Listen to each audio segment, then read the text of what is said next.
Hello guys! Welcome back to my YouTube channel. So for today's video, magluluto naman tayo ng miswa bola-bola.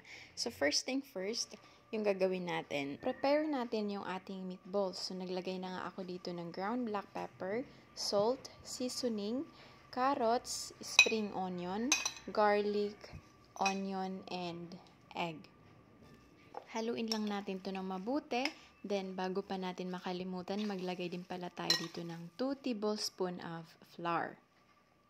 Mekos-mekos ulit. Then, bibilugin na natin to. Kagaya ng pagbilog mo sa ex mo, just lang. So, ayan, bilog na yung ating meatballs. So, ayan, mainit na yung ating kawali. Naglagay na ako ng oil. Then, igigisa ko lang yung ating sibuyas. Sunod naman nating igisa yung ating bawang, luya, at yung white part ng ating spring onion.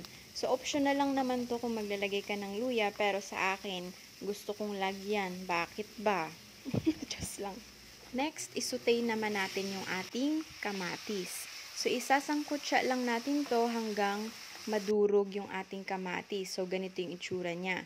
Pag ganyan na, pwede na natin ilagay yung ating tubig. So, ang gamit ko dito ay mainit na tubig para hindi na ako mag-aantay pa na kumulo.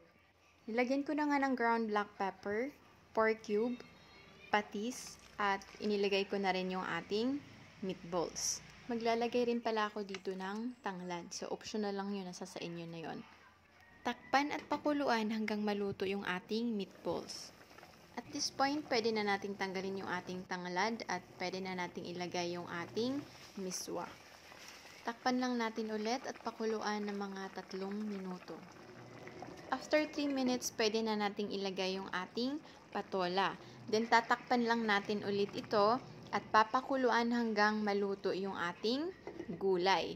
Then, after that, tada! Luto na yung ating miswa bola-bola.